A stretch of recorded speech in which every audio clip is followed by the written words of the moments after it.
Hello friends, आज हम इस वीडियो में पोस्ट फर्टिलाइजेशन के इवेंट्स और उसके स्ट्रक्चर के बारे में पढ़ेंगे।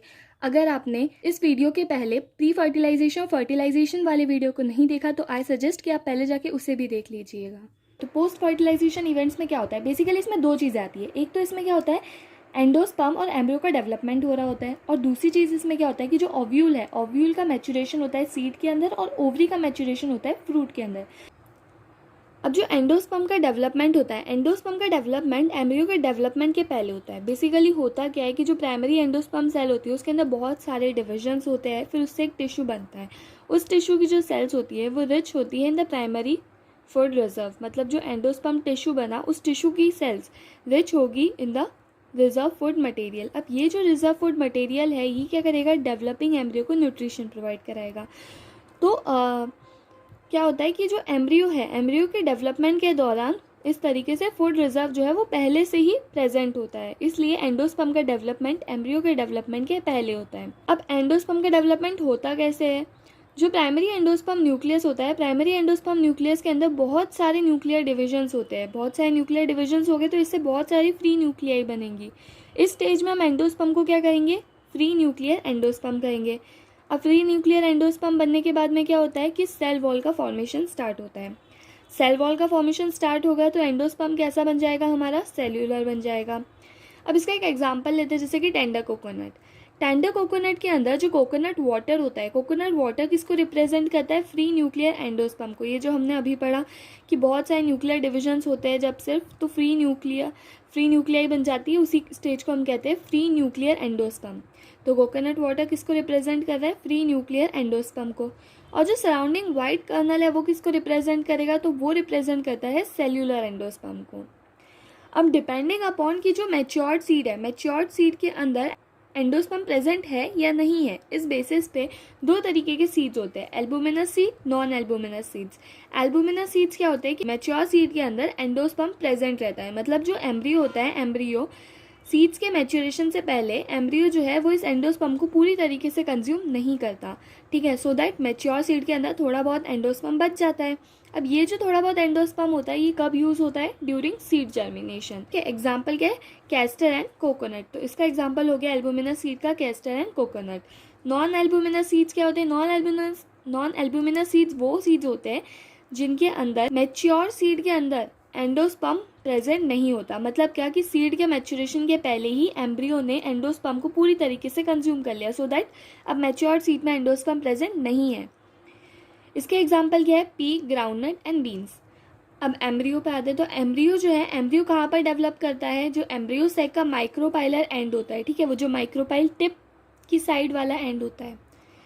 तो एम्ब्रियो जो रहता है वो कहाँ डेवलप होता है, एम्ब्रियो सेक के माइक्रोपाइलर एंड पे। एम्ब्रियो जो रहता है, एम्ब्रियो की अगर बात करें तो most of the zygote divides only when a certain amount of endosperm is form. तो एम्ब्रियो का डेवलपमेंट कब होता है, मतलब जो एम्ब्रियो का डेवलपमेंट कैसे होता है, बेसिकली जो जाइगोट है वो डिवाइड करेगा, एम्ब्रियो बनाएगा, ठीक है। तो जाइगोट का जो डिवीजन है वो कब होगा, अभी देखा कि एंडोस्पर्म का डेवलपमेंट एम्ब्रियो के डेवलपमेंट के पहले होता है। तो एम्ब्रियो का डेवलपमेंट कब होगा, जब एंडोस्पर्म का डेवलपमेंट हो चुका होगा, मतलब एक सफिशिएंट अमाउंट में एंडोस्पर्म बन चुका होगा। तो ये जो है ये क्या होती है, एक अडाप्टेशन होती है, ताकि जो एम्ब्रियो है, एम्ब्रियो को एज्योर्ड न्यूट्रिशन मिल सके। अब एम्ब्रियोजेनी की जो स्टेजेस होती है वो मोनोकॉट्स और डाइकॉट्स में सेम होती है। एम्ब्रियोजेनी क्या चीज़ होती है, तो एम्ब्रियोजेनी जो है इसका मतलब होता है एम्ब्रियोजेनी, जेनेसिस, तो एम्ब्रियो फॉर्मेशन, ठीक है। तो जो अर्ली स्टेज होती है एम्ब्रियोजेनेसिस की वो सेम होती है मोनोकॉट्स और डाइकॉट्स के अंदर। क्या होता है, सबसे पहले आता है जाइगोट। सबसे पहले जो जाइगोट था, जाइगोट के अंदर डिवीजन होता है तो बनता है प्रो एम्ब्रियो। प्रो एम्ब्रियो के अंदर फर्दर ये प्रो एम्ब्रियो फर्दर डेवलप होता है ग्लोब्यूलर एम्ब्रियो में, then heart shaped embryo, then the mature embryo. जैसे कि अब यहाँ पे दिख रहा है कि यहाँ पे एक जाइगोट है, जाइगोट के अंदर ट्रांसवर्स डिवीजन हुआ, प्रो एम्ब्रियो बना, ठीक है। फिर प्रो एम्ब्रियो फर्दर डेवलप हुआ ग्लोब्यूलर एम्ब्रियो में, ग्लोब्यूलर एम्ब्रियो फिर हार्ट शेप्ड एम्ब्रियो में डेवलप किया, हार्ट शेप्ड एम्ब्रियो में ये सस्पेंसर सेल्स भी दिख रही है, और फाइनली मैच्योर एम्ब्रियो का डेवलपमेंट हुआ। मैच्योर एम्ब्रियो में क्या क्या चीज़ें दिख रही है हमको, सस्पेंसर सेल दिख रही है, रेडिकल दिख रहा है, प्लूम्यूल दिख रहा है, दो कॉटिलिडन्स दिख रहे हैं। और ये जो प्लूम्यूल और रेडिकल है, इन दोनों को ज्वाइन करने वाली जो एक्सिस होती है उसको हम कहते हैं एम्ब्रियोनल एक्सिस। उसके बाद में डाइकॉट का एम्ब्रियो। डाइकॉट का एम्ब्रियो होता कैसा है, तो डाइकॉट के एम्ब्रियो में हमको दो चीज़ें दिख रही है, जैसे कि प्लूम्यूल दिख रहा है और रेडिकल दिख रहा है। तो अभी देखा कि प्लूम्यूल और रेडिकल को ज्वाइन करने वाली जो एक्सेस होती है उसे क्या कहते हैं, एम्ब्रियोनल एक्सेस कहते हैं। एम्ब्रियोनल एक्सेस के ऊपर वाला जो हिस्सा होता है उसे क्या कहते हैं, एपिकोटाइल। उसके नीचे वाला जो हिस्सा होता है उसे क्या कहते हैं, हाइपोकोटाइल। एपिकोटाइल जो होता है वो कहाँ पर एंड होता है, प्लूम्यूल पे एंड होता है, और जो हाइपोकोटाइल होता है वो कहाँ पर एंड होता है, रेडिकल पे या फिर रूट टिप पे एंड होता है। डाइकॉट है, इसीलिए इसके अंदर दो कॉटिलिडन्स दिख रहे हैं। रेडिकल जो रहेगा, रेडिकल किससे कवर होता है, रूट कैप से कवर होता है। वेयर एज जो एक मोनोकॉट है, मोनोकॉट है मतलब क्या कि उसके अंदर एक ही कॉटिलिडन होगा, तो उस एक कॉटिलिडन को क्या कहते हैं, स्क्यूटेलम कहते हैं। उसके बाद में यहाँ पे भी जो प्लूम्यूल और रेडिकल हो गए, इसके बीच में जो एक्सेस रन कर रही होगी उसे हम क्या कहेंगे, एम्ब्रियोनल एक्सेस कहेंगे। फिर यहाँ पे कोलियोराइजा देखने को मिलता है, root cap, radical, epiblast, shoot, apex यहाँ देखने को मिल रहा होता है। सीड क्या होता है, सीड हम फर्टिलाइज्ड ओव्यूल को कहते हैं। सीड जो रहता है वो एंजियोस्पर्म्स के अंदर सेक्सुअल रिप्रोडक्शन के फाइनल प्रोडक्ट को रिप्रेजेंट करता है। और ये चीज़ बहुत ज़्यादा इंपॉर्टेंट है, क्योंकि ये चीज़ पूछी जाती है कि एंजियोस्पर्म्स के अंदर सेक्सुअल रिप्रोडक्शन का फाइनल प्रोडक्ट क्या होता है। तो फाइनल प्रोडक्ट होता है सीड, जो कि फर्टिलाइज्ड ओव्यूल है। सीड के अंदर क्या क्या चीज़ें आती है, तो सीड जो है, seed consist of seed coat, cotyledon and the embryonal axis. अब डिपेंडिंग अपॉन कि वो जो प्लांट है वो मोनोकॉट है, मतलब वो जो सीड है वो मोनोकॉट प्लांट का सीड है या फिर डाइकॉट प्लांट का सीड है, उस बेसिस पे जो कॉटिलिडन्स होते हैं वो एक भी हो सकता है, दो भी हो सकता है। कॉटिलिडन्स जो है इनके अंदर फूड रिजर्व प्रेजेंट होता है, जिस वजह से ये थिक एंड स्वेलन होते हैं। अब जो एक फ्लावर का फीमेल रिप्रोडक्टिव पार्ट है वो आफ्टर फर्टिलाइजेशन किन चीज़ों में डेवलप होता है वो चीज़ देखते हैं। तो जो वॉल होती है ओवरी की, वो फ्रूट की वॉल में डेवलप करती है, जिसे कहते हैं पेरिकार्प। कुछ सीड्स के अंदर क्या होता है कि न्यूसेलस भी बच जाता है, जो एम्ब्रियो सेक को कवर कर रहा होता है न्यूसेलस, वो भी कुछ सीड्स में बच जाता है। तो वो जो न्यूसेलस होता है वो क्या बनाता है, पेरिस्पर्म बनाता है।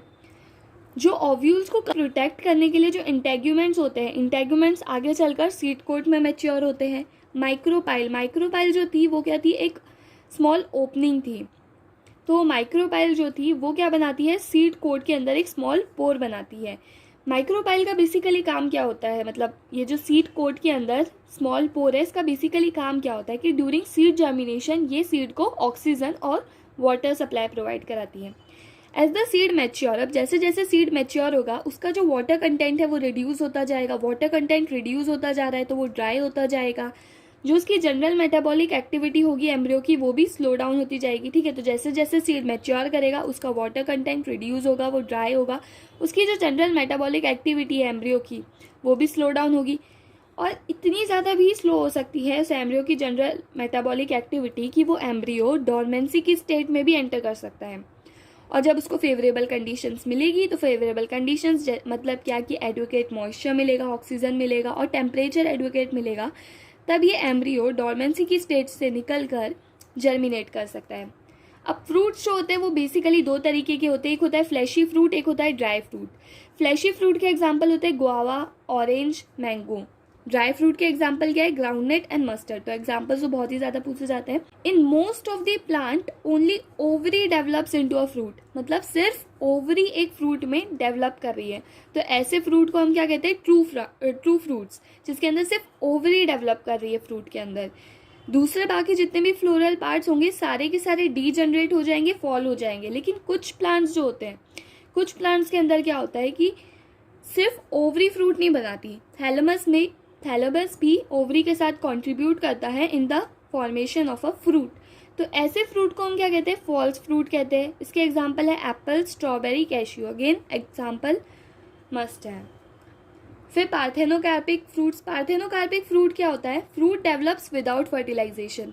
बिना फर्टिलाइजेशन के अगर फ्रूट डेवलप कर रहा है तो उसे कहते हैं पार्थेनोकार्पिक फ्रूट। एग्जाम्पल इसका है बनाना। ये भी पूछा जाता है कि पार्थेनोकार्पिक फ्रूट का एग्जाम्पल क्या होता है, तो बनाना होता है। पार्थेनोकार्पिक फ्रूट्स बनते कैसे हैं बेसिकली, तो इसमें जो है ग्रोथ हार्मोन्स इंड्यूस कराया जाता है, जिससे पार्थेनोकार्पिक फ्रूट्स का फॉर्मेशन होता है। अब ये जो फ्रूट्स है, ये फ्रूट्स विदाउट फर्टिलाइजेशन बने हैं, और हमने पढ़ा कि फर्टिलाइजेशन का फाइनल प्रोडक्ट होता है सीड। तो फर्टिलाइजेशन ही अगर इसमें नहीं हुआ है तो ये फ्रूट्स कैसे होंगे, सीडलेस होंगे। सीड्स क्या होता है, सीड्स बेसिस ऑफ एग्रीकल्चर बनाता है। सीड्स की एक प्रॉपर्टी होती है कि सीड जो है मेच्योर होने पर डिहाइड्रेट हो जाते हैं और डॉर्मेंसी की स्टेट में जाते हैं। मतलब जा सकते हैं, तो डिहाइड्रेट हो जाते हैं और डॉर्मेंसी की स्टेट में जा सकते हैं। तो उनकी इसी प्रॉपर्टी के बेसिस पे हम क्या कर सकते हैं, सीड्स को स्टोर करके रख सकते हैं। स्टोर कर सकते हैं एज अ फूड, या फिर क्रॉप को रेस करने के लिए भी स्टोर करके रख सकते हैं। अब कुछ ओल्डेस्ट वाइबल सीड्स के एग्जांपल है। तो सबसे ज़्यादा जो ओल्डेस्ट वाइबल सीड होता है, वाइबल मतलब कि वो कितने टाइम तक काम कर सकता है, तो ओल्डेस्ट वाइबल सीड जो होता है उसका एग्जांपल है ल्यूपाइन, लुपिनस आर्टिकस, जो कि 10,000 ईयर्स ऑफ डॉर्मेंसी शो करता है। दूसरा एक और ओल्डेस्ट वाइबल सीड में आता है डेट पाम का सीड। डेट पाम का जो सीड है वो लगभग 2000 साल तक डॉर्मेंसी की स्टेट में रह सकता है। नेक्स्ट एपोमिक्सिस और पॉली एम्ब्रियोनी क्या चीज़ है, तो एपोमिक्सिस क्या है, to produce seed without fertilisation. इसमें क्या हो रहा है, बिना फर्टिलाइजेशन सीड्स का प्रोडक्शन हो रहा है, लेकिन हमने तो पढ़ा कि फर्टिलाइजेशन का फाइनल प्रोडक्ट होता है सीड, और ये क्या कर रहा है, ये सीड का प्रोडक्शन कर रहा है विदाउट फर्टिलाइजेशन। मतलब ये सेक्सुअल रिप्रोडक्शन को मिमिक कर रहा है एक तरह से। सेक्सुअल रिप्रोडक्शन कैसे, क्योंकि सीड का फॉर्मेशन हो रहा है। मिमिक क्यों कर रहा है, क्योंकि एक्चुअल में फर्टिलाइजेशन तो हुआ ही नहीं, तो ये सीड्स को प्रोड्यूस तो कर रहा है विदाउट फर्टिलाइजेशन, बट ये क्या कर रहा है, मिमिक भी कर रहा है सेक्सुअल रिप्रोडक्शन को। तो ये एपोमिक्सिस कौन सी फैमिली के मेंबर्स शो करते हैं, एस्ट्रेसी फैमिली के मेंबर्स शो करते हैं, और कुछ ग्रासेस शो करती है। एपोमिक्सिस होता कैसे है कि जो डिप्लॉयड एग सेल होती है, डिप्लॉयड एग सेल सिंपली क्या करती है, एम्ब्रियो बना देती है विदाउट फर्टिलाइजेशन। जो डिप्लॉयड एग सेल है वो सिंपली एक एम्ब्रियो में मैच्योर कर जाती है विदाउट फर्टिलाइजेशन। दूसरा तरीका क्या होता है एपोमिक्सिस शो करने का, न्यूसेलर सेल्स जो रहती है वो एम्ब्रियो सैक के अंदर प्रोट्रूड कर जाती है और एम्ब्रियो बना देती है।